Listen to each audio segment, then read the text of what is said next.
Hey, good afternoon, everyone. Great to have you in here on SmackDown Catfishing. I'm one of your hosts, Stacey Gaston, along with my buddy, Joey Kirby. And if you've been keeping up with us this past week, we have had a awesome week of fishing. Glad to have you tuned in, guys. We want you to get involved here in the chat. Um, Make sure you interact. If you have any questions, we're going to talk about our trip that we had. We'll get into a little bit in a minute.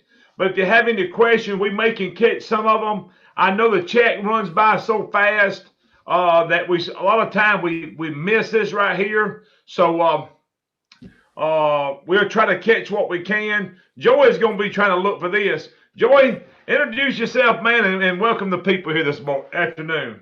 I'm Joey Kirby, and welcome all to SmackDown Catfishing. A little bit tired.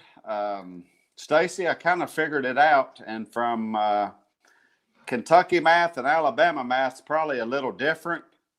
So the best I could figure it up was we was probably on that water from 13 to 15-ish hours a day after them catfish. So we didn't just pull up and kick back and start reeling them in. We paid our dues this week, and I'm about ready to go back, really, actually, now that I know that Doug and them's ready to catch some fish. But it was a trip to remember, and to sum it up, we was blessed, that's for sure. Yes, we were. I don't know if Doug's got us tuned in tonight.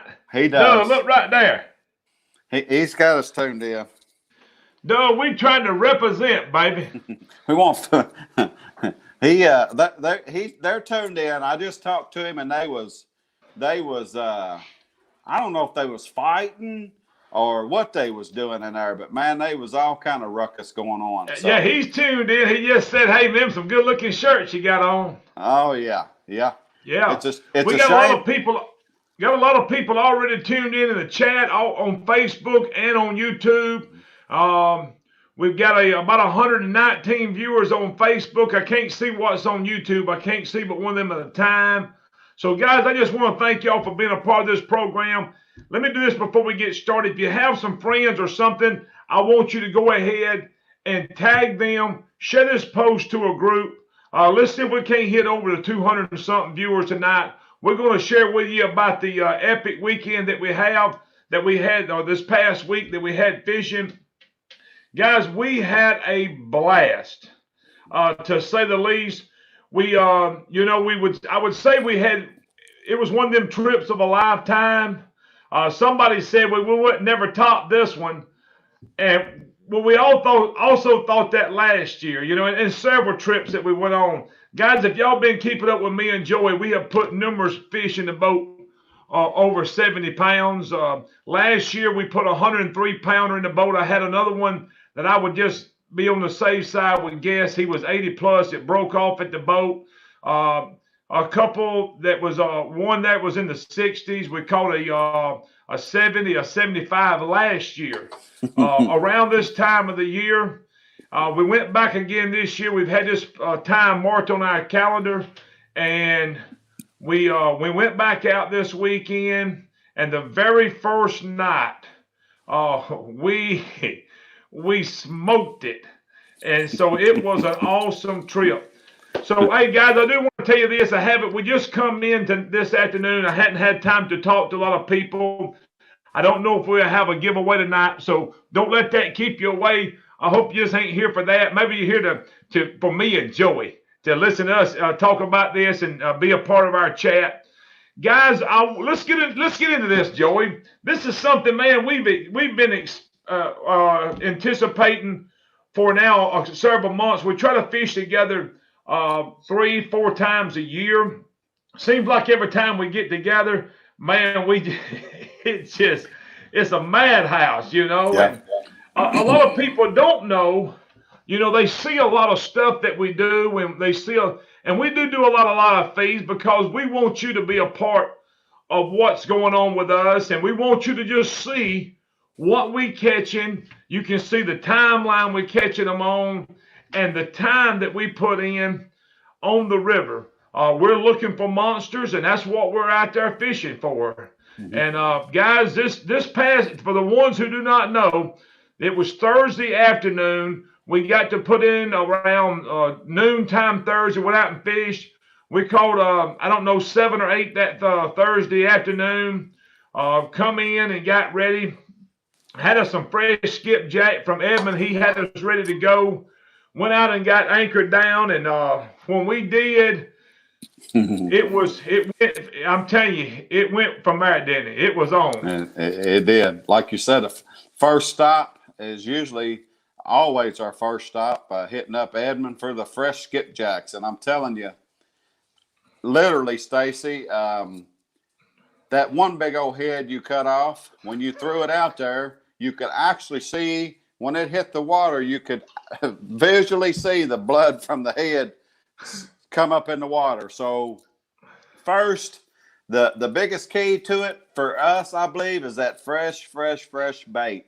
And there's a few other things that we do that people can see. Fish after fish after fish after fish when we reel in what we do. We, like you said, Stacey, we absolutely love doing them live feeds for people. The only thing we're lacking on our boat, like you and I were talking, and if we had it this week, our past summer trip, boy, it would be a hit if we had somebody in there that could film and them takedowns and the fights, the gestures, the laughing, the high-fiving, the smiling. I'm telling you, whether you fish or not, it would be a hit. It was when you sit there and that rod parallels over to the ground and starts ripping drag, and you got that drag on tight.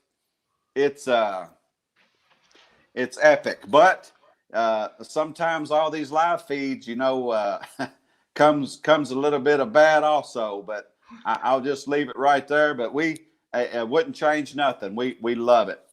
Yeah, and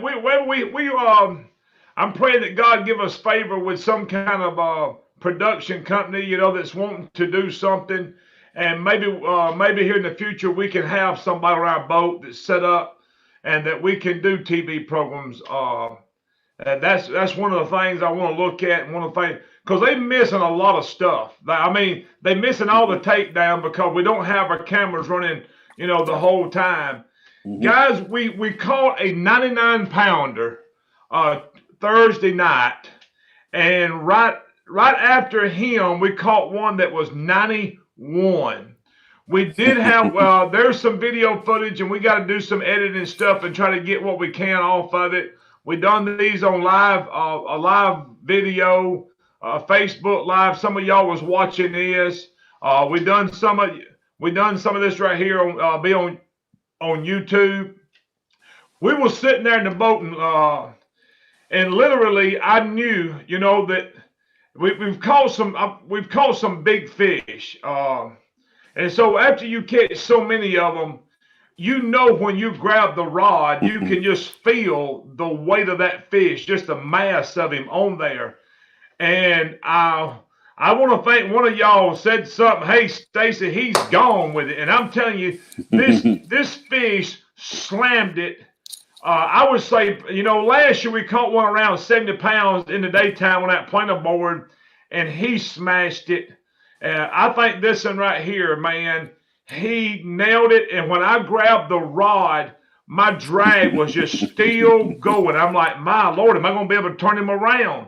And I knew then that we had a fish on that was going to be a big one. I didn't know how big, but he smoked it down. Guys, we sit here and fought with this fish for a little bit. He's on, you can go to my Facebook page, Stacey Gaston. There's a live video there. You might have to go through a bunch of them. But there's going to show the fight of this, and it will also be on YouTube. I knew when we couldn't, it was dark. We was looking for this fish. Really didn't know how big he was. We knew he was a big one.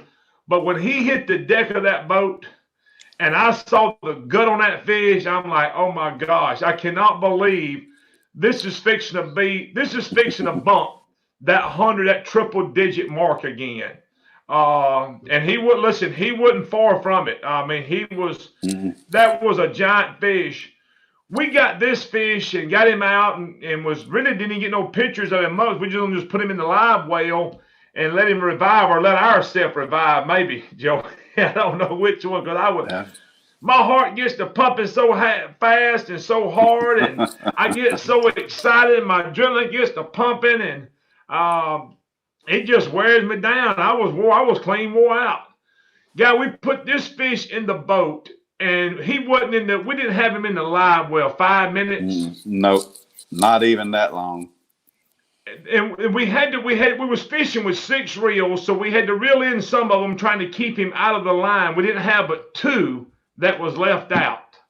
And Joey said, "What is that? I hear what." He turned around, and that other rod was smoking. and Joey grabbed it, and it was epic. 91 pounder.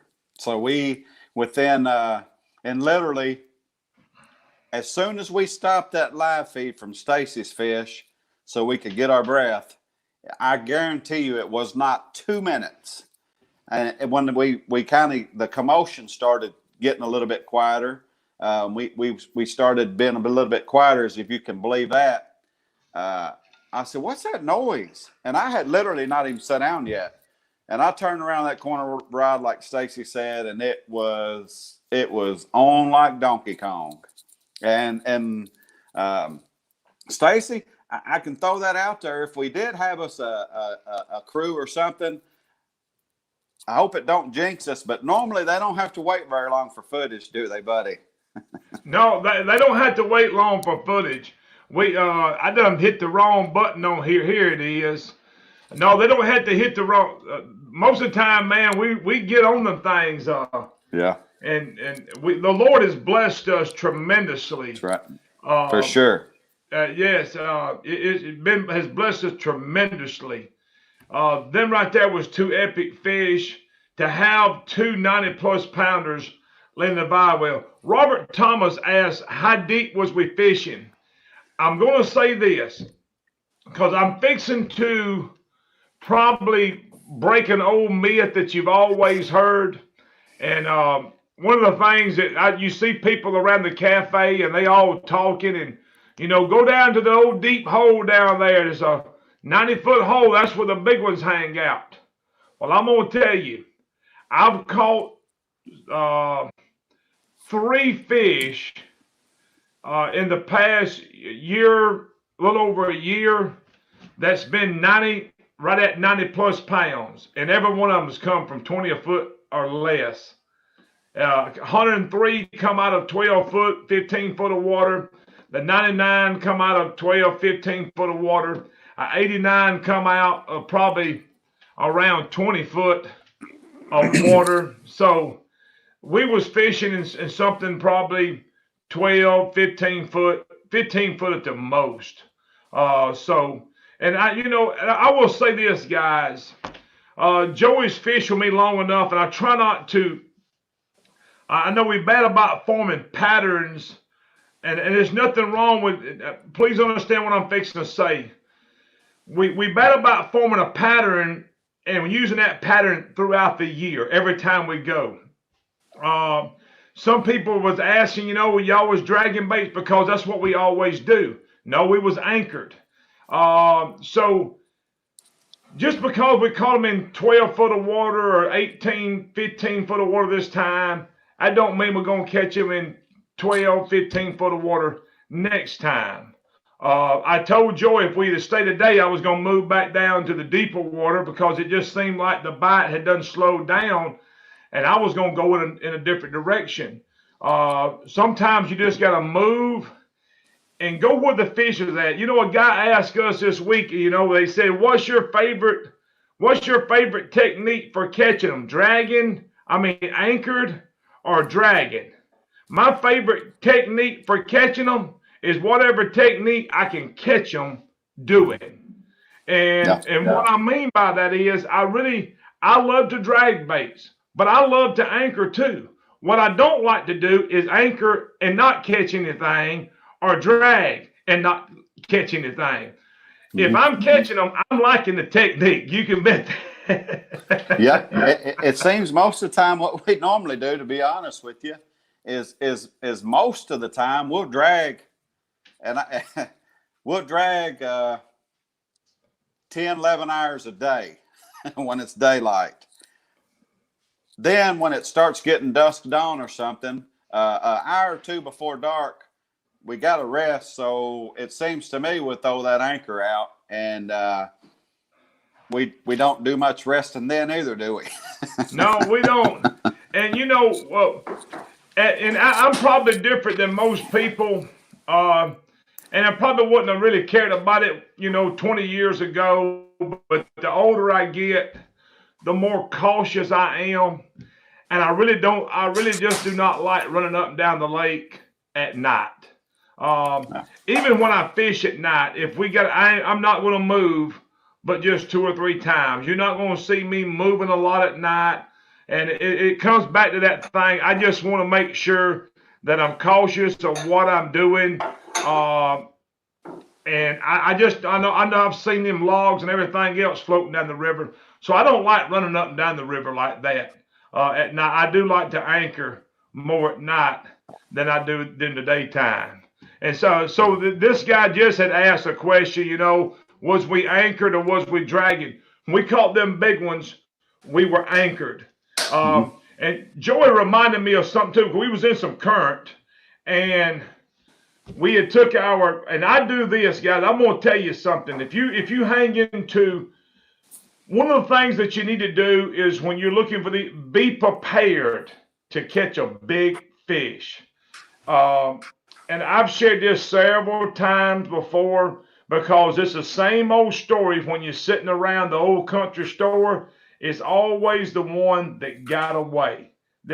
Guys, be prepared to catch a big one. And I mean, make sure you got the right equipment. Make sure you got some good hooks. Make sure you got some good tackle and some line. But Joey reminded me the other night when we got out there and we done caught a couple big ones and we was in some current. He says, have you got that anchor ready to throw it over? In other words, throw our anchor rope over. And I've got a buoy tied to the end of my anchor rope that when we in current, I don't think you're going to pull a 100-pounder to you, to the boat. Not the current. I have an anchor rope there in the boat, and we have a buoy on the end of it, and we got if we grab one we cannot do anything with, one of us goes up there, we got to reel the reels in, take the anchor rope, unhook it, throw it over, and we'll come back and get it later. Be ready to chase the fish, go with the current with the fish. Yeah, it's a lot easier to go with him instead of trying to pull him to you in that current. So that right there is a technique. Maybe if you're looking for big fish and you anchor down on them, hey, just remember that. We caught an 89-pounder back in March of last year. I was fishing with the Ishcomers in the Cabela's, one of the Cabela's tournaments. And I fought this fish for 30 minutes, and it was a lot of current. And we finally had to untie the boat and go with the current to be able to get him. I could not pull him to the boat. So, if you wouldn't have done that, I may still be sitting there today. He might have worn me clean out. What else you got there, Joey? Robert Thomas asked how we figure out where we're going to fish. Robert, a lot of times, Stacey's method, I'll speak for him here. His method is when we're fishing a lot of times the wind plays a big factor on where we're going to fish or what we're looking to fish. First, one of the biggest things that I always say is boat control, especially as far as that part of the fishing. The anchor part of the fishing, just trial and error. Find you some structure, find you some ledges, find you just something that'll catch your eye. This week, we used a different technique than we normally do, and that's we would get up, we would move around. We was every 30 minutes or so, and I normally don't fish like that, but it paid off about, I would say, 70% of the time. When we would get up in just no particular area, we'd try to find a current break or something and throw out, and we would fish. And usually when we would throw out, within the first 5 or 10 minutes, we'd catch a fish. Then Stacey would put them on the clock. In 15 or 20 minutes, if we didn't get another bite or catch a fish, we would pull that anchor up. Just let the current take you. If you get up there and let that current do its thing, it'll almost usually put you right on a current scene. So we would go down 100 yards or so, throw out the anchor, throw the rods out, and it's a lot of work. But and then if you find you a good spot, hit that flag button and mark that waypoint. You can come back at night or some other time and try that. And that's kind of how we were doing it this weekend. And this week, actually, the wind plays a whole lot. Usually we drag most of the daytimes. We'll drag or pull planer boards. Then usually at dusk or whatever, about like deer hunting, prime time. We have prime times. And if I look over at Stacey, I caught him this week doing this. I looked over there, and when we first threw them rods out, he would go. He'd sit over and do that, and every time I look over, he'd have his finger in his mouth, chewing it, just watching them rods. And it was, I mean, there's a lot of fishermen that know that feeling. When you pull up at a spot and you just look at each other and think and you can get goosebumps on your arm and think it's getting ready to go down. Well, get ready. The first night or two, it was fixing to go down, but hey, a few nights later, we looked out there, and it was everybody was out there, and there was a lot of people catching fish. It was we had a blast, and we were definitely blessed. But yeah, Joey, I got a name for what we was doing. We was skipping. We were just skipping around. And I told Joey that morning. One morning we went out. Carl, no, we did not find them fish on our electronics. We was in a lot of the water where it's turbulence and stuff. I know, and I'm bad about looking for fish. I'm bad about wanting to find them on my electronics. Joey can tell you.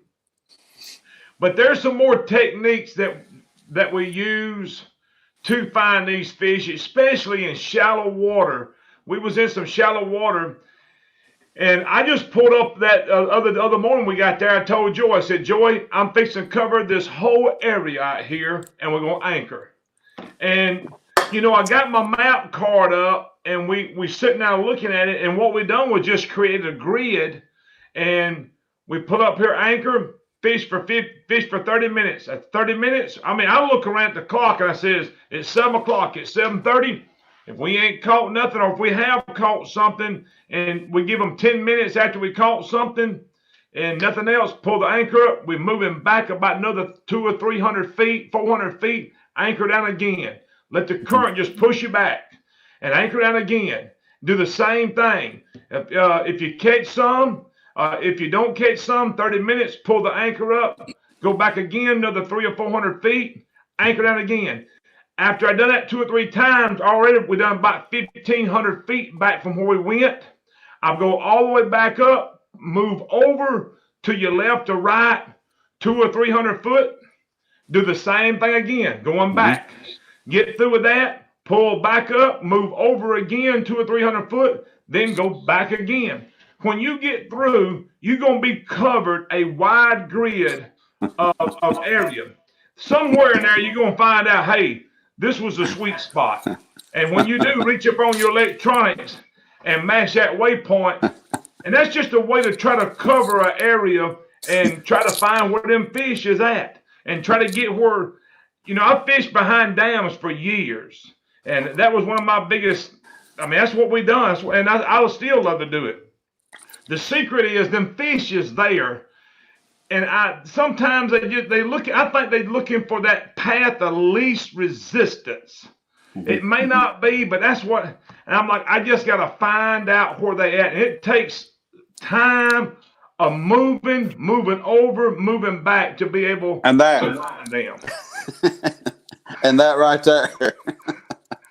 I had cramps from pulling that. Hey, did you see what Dustin said? Dale's all over Dustin, Stacey, and Dustin said, he had to go home because he was running 3 phones, 2 live feeds, and taking pictures.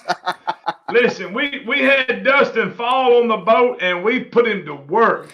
I'm telling you, we worked him out so hard that when we come in that night, him just running the cameras, he said, "Listen, boys, I done had enough." Hey, he was there one day with us. I was proud of him on the way down. I was so proud of him. He said that he had planned on staying there till Sunday, and I thought, great. So we get back to the place, and by the time we could plug the boat up, his truck was running.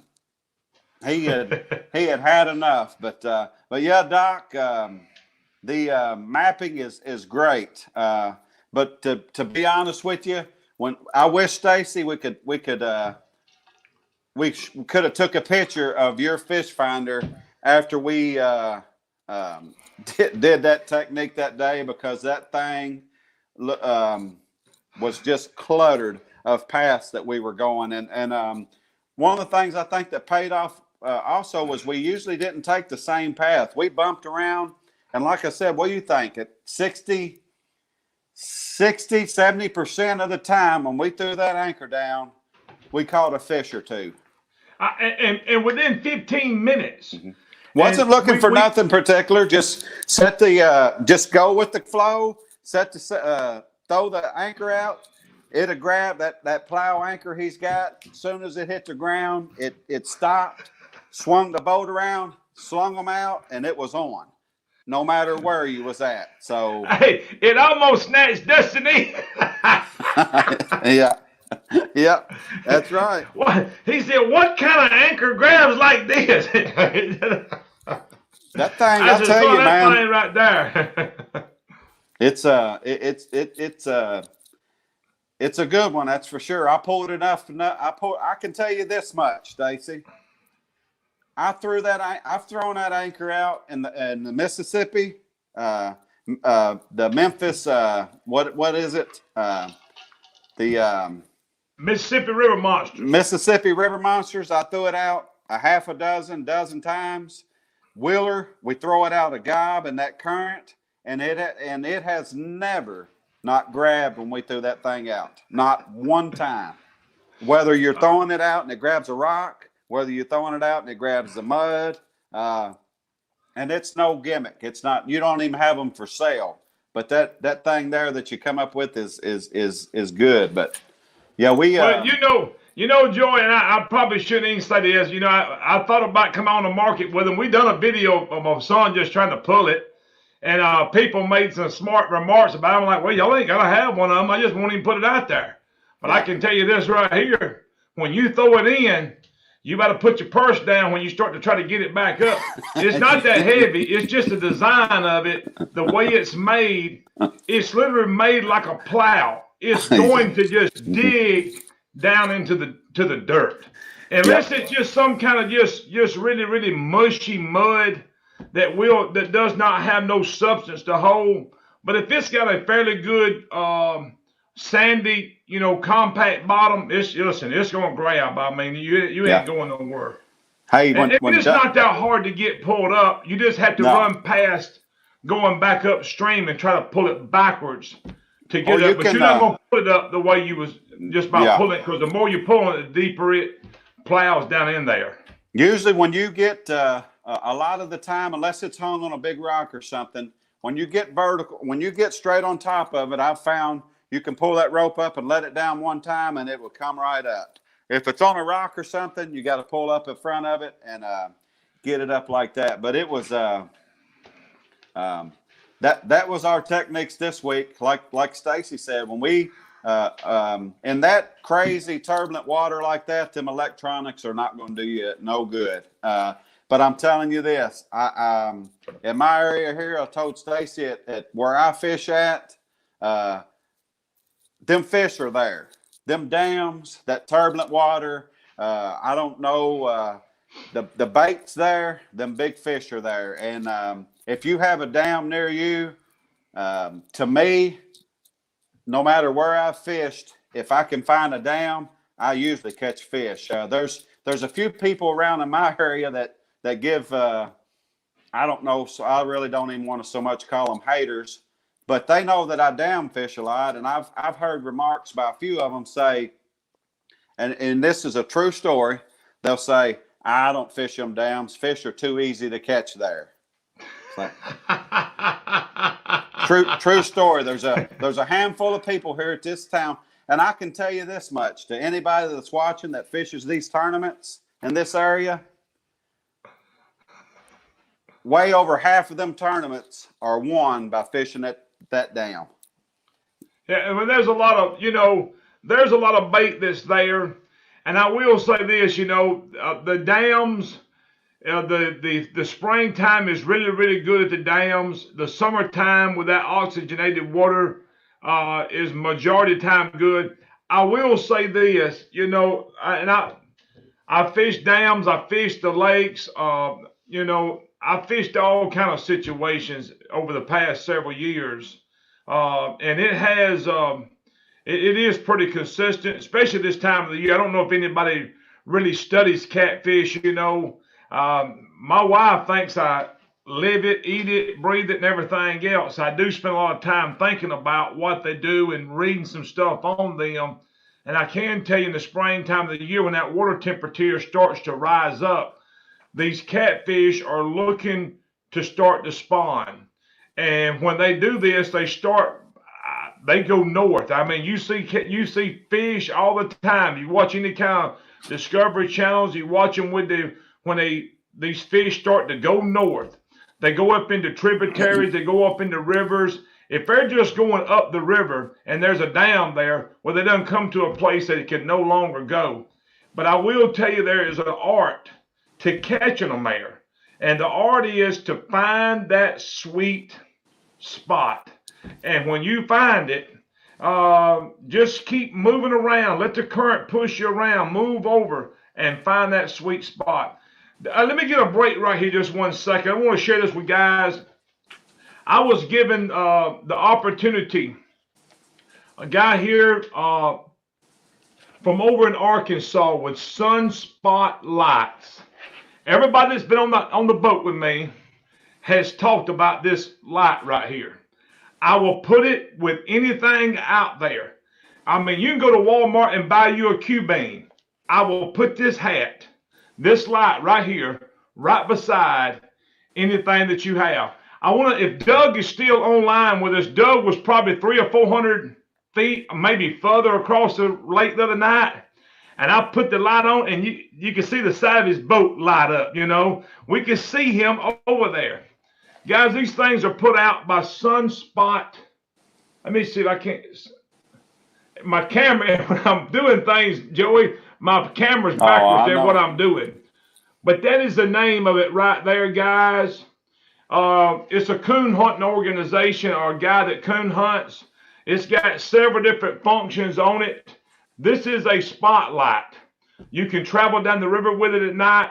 It's not that heavy of a hat. It fits pretty comfortable on your head. It has floodlights. It has a spotlight. It's got a bunch of different settings.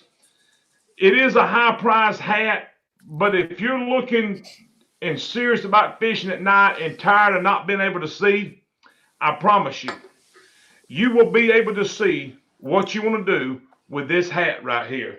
So if you're looking for something, go check them out, guys.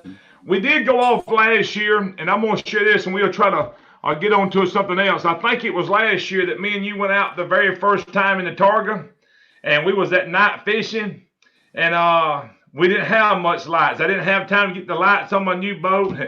And Joe, you remember what I told you that night? All right, yeah, I do. This won't happen no more. We couldn't see nothing. All we had was some little Walmart hat lights, and didn't have no lights on my boat because I didn't have time to put no lights on my boat. And I looked at Joey probably in frustration, and I said, "This won't happen again." Joey, I can light it up now, can't I? It's lit up like a Saturday night disco. It sure is. It is. And I hear people talking about, I've got them on the side of my windshield. I got them on top of it. I can light the side of my boat up on the water that when we get ready to pull a fish up, we can see him well. With even out a headlight or nothing on, we can see him. We pull him up to the side of the boat to dip him. We can see everything in the boat. If you're fishing at night, guys, I'm telling you, you can struggle, but you can go to Amazon and buy some LED lights for a little bit of nothing. I think when Dustin left us the other night, he said, where'd you get all these lights from? And I think I told him, he asked me about 4 or 5 different questions. And every answer I had, I said, they on Amazon. Yeah. You just go to Amazon and get them. Yeah. Yep. Yes, sir. Charlie Seeger, we fish on the downside of the dams. And it's funny you say that, Big Blue Hunter. Stacey, Big Blue Hunter said that he uses, I'll let you tell him what you use. What did he say here? He said he uses like 2 40-pound zip ties. Tell these jokers what you use and why you got to put your purse down when that anchor does get hung good. Well, I think that Dustin asked me, said, where did you get them zip ties from? And the answer was, again, Amazon.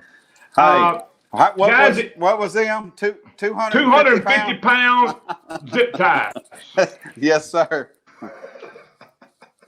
You break that, you better put your purse down. You're not going to hardly break them. The boat's going to have to break it. But, I got tired of going to the parts house, buying a zip ties, and as soon as you put a little pressure on the brake. So I got on Amazon, got looking around, and I found these that are rated for 250 pounds. I want to thank a while ago that Dustin put on here, they're 3/4 inches wide. He's probably not lying. They're probably close to it. They are. But if you don't want the zip ties to break every time you put a little bit of pressure on, go on Amazon, and I probably will go back and get some maybe next time a little bit lighter, maybe about 200 pounds. Or 150 pounds, because you really had to break these with the boat. But you don't break them every time that you hang up and every time you pull the anchor up, just because it hung a little bit. So you can go on Amazon and go looking for 250 pound zip ties. And I'll tell you, if you're going to break it loose, you're going to have to put your purse down to be able to do it. If you don't, remind me, Stacey, next time I go with you, I'll bring me some when I pull that anchor up. But Carl Wells wants you to, if you get a minute, he wants you to put the name of that light on the website, on your scroll there. But yeah, he's blinded me a time or two with that light. But he's normally, I usually give Stacey a lot of grief. But when he's got that light there on his head, I think I got him the other night. One time I remember catching him, but he's pretty good with it on, actually. So I'm trying to put it up here right now. Yeah. Sunspot. This is the name. I think you can go to www.com Sunspot Lights. I want to think that's what you can do. I'm not positive about that, but I will tell you, don't be shocked by the price. But if you're looking for something that's going to be good, it's got a little rechargeable battery on the back of it. The guy that sold it to me told me that this light right here would run 8 hours on high beam. That was on high. So we've been out fishing with it all night, which we turn it off when we're not using it. We only turn it on when we got a fish hooked up and we're trying to find, wanting to see out to a planer board or something, and that's when we turn it on. Joey, it comes with the hat and everything, doesn't it, Stacey? Yeah, that's comes the with hat.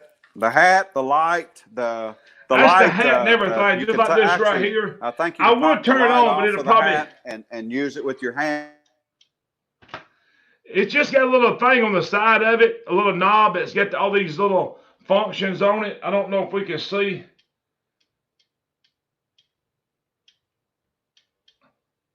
It'll go there. It'll really shoot a beam out pretty far. So guys, I'm telling you, it's a good light. Joey, you back? Hey, yes, let's sir. do this right here before we get off of here. They didn't even know. We got into this about a 99 and a 91. But then the next night, tell them what we caught the next night, Joey. We were sitting there, and my pole was literally sitting there just dinking dilly-dallying with it. 10 minutes probably. Well, Stacey, normally we were so wore out, man. We just sat there and watch them do that. But literally that thing was doing that for 10 minutes. And we were sitting there and all of a sudden that rod hammered down, started ripping drag. That was the 82 pounder that we caught the next night. And it was, that joker right there was a beast. It was them fish are undescribable, man. And not to sound like not to sound all crazy or nothing, but them fish, when you get them fish up there 70, 80, 90 pounds, even that 100 pounder you had, they're undescribable. And them pictures do not do well. That picture of that 82 pounder does him some justice. But most of the time, them pictures are live feeds and stuff.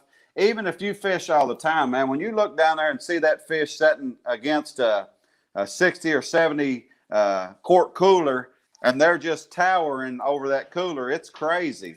And it's something. That's what you do it for right there. I mean, I love it, but that slam down is you talking about adrenaline rush. Yeah. Hey, let me share this right here too.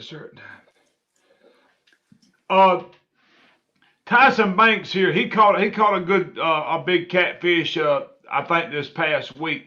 He put on here time, patience, time.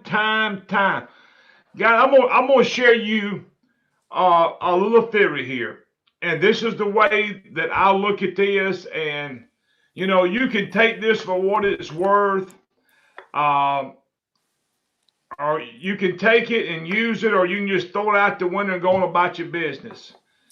Guys, I look at trying to catch big catfish like I try to look at trying to kill big bucks. I had a guy come over the house the other day, and most people don't know this, but I've been a big deer hunter. And he come into my house. I got a couple big bucks in here mounted. He asked me, he said, "You kill them around here? You didn't kill them around here, did you?" I said, "Yes, I did too." And if you're going to look for big trophy fish or big trophy deer, it's a waiting game. And if I feel confident in what I'm doing, there's nothing. Some people's different than this, and there's different times that I'm going to do different things. But it's nothing. Joey can tell you this. It's nothing for me that if I go out this afternoon to night fishing, I'm not really looking but for one fish. Mm-hmm. Everybody to their own, and you might not have the patience to sit there, but if I believe he's here, I will literally sit there 4-5 hours, and I'm like, we just got to wait for him to come out. He's going to come out and feed, and we got to be here when he comes out. Now, I don't say you just go anywhere and just throw an anchor out, but if you got confidence in this thing, in a place, listen, I have thrown the anchor out. I have carried I've got a little old blanket, pad, I've let it in my boat, set my drags on, put the clickers on, and lay down and sleep in my boat. That's how, listen, it didn't come by accident. It come by a lot of time and a lot of patience. Time on the water being put in, and just sitting here knowing this fish is here. I've got to wait for him to come out. I call it the old days when we was deer hunting before we had cameras, and before you had cameras that were hooked up to your phone. And I mean, hunting today is probably maybe a lot like catfishing. Well, you know about when he's going to be there, what time he's going to come by the food plot, because you done sit here and watched him on your camera for 3 afternoons. He shows up at the corn pile at 5 o'clock for the last 2 days.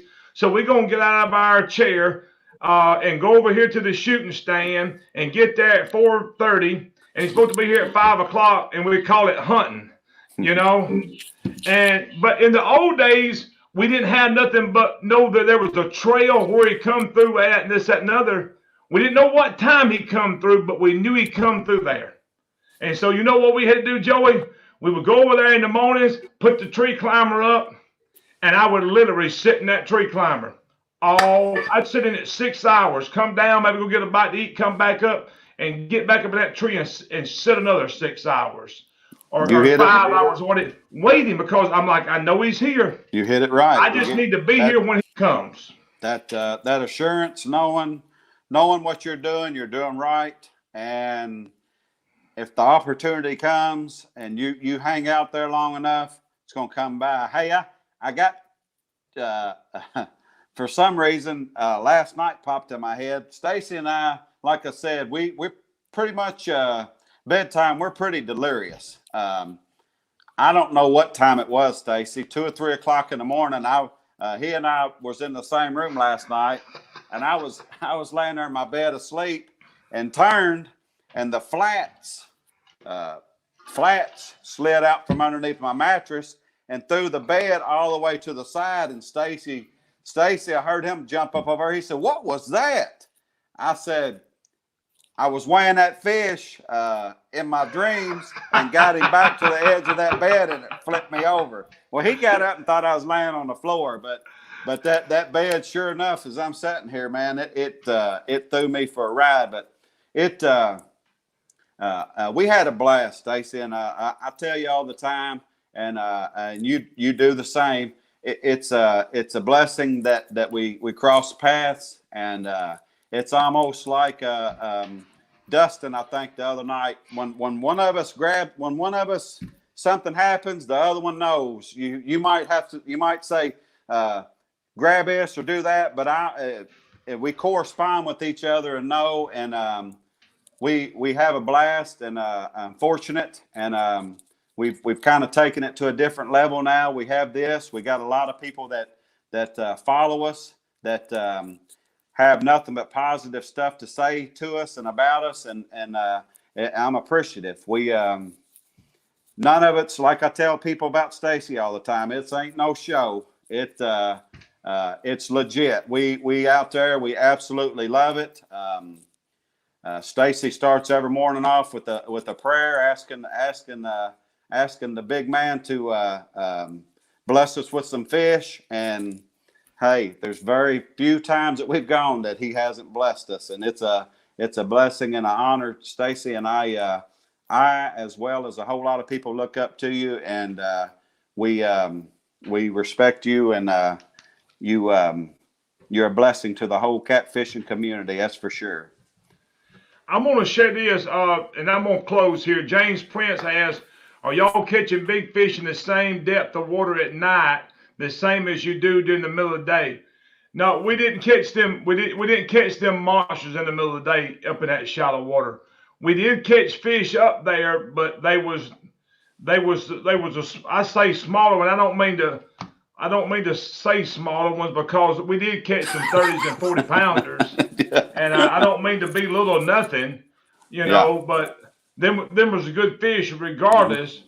But we didn't get on them 60 plus or 70 plus fish in that shallow water in the middle of the day. They come at night. We caught a lot of 10 to 30 pound range in the middle of the day. And they come a lot in the morning time up to about noon, seemed like. Then after noon time, that bite just sort of went downhill from there. But that's what happened with that. I'm going to share this, and I'm going to close. Joey, you made mention of something, about opening up in prayer. And I'm a firm believer in prayer. I remember there's something as a verse that makes a comment of this. It's the Lord that has made me, and not me myself.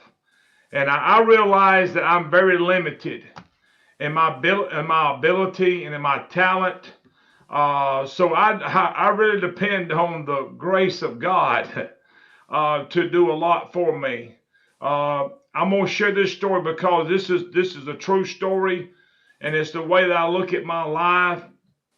That God has opened so many doors for me that I could have never opened on my own.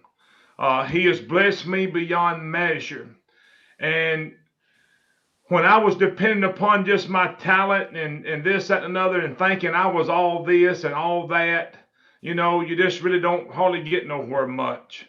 Um, and I've come to I come several years ago. I was thinking I'm doing pretty good at this right here, and the Lord showed me real quick that it's He that's the one that has put me where I'm at.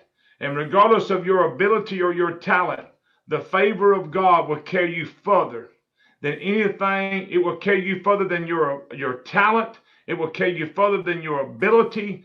God is the one that opens up doors for you. So I lean totally and totally upon the favor and the grace of God. Joey, I tell you, we'll pull out there, and when I throw my rods out, the first thing I say, Lord, I don't know if there's a fish here, but maybe you will send one our way. And then the rod gets hammered down.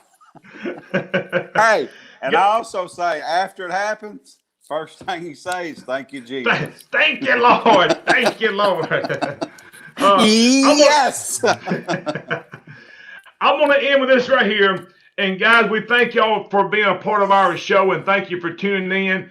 We'll be back next week at this time. I'm going to end with this, so just please stay with me. In Psalms chapter 34, I will bless the Lord at all times. His praise shall continually be in my mouth. Hold on just 1 second. Hang on. Let me go back to this because I want to pull this up.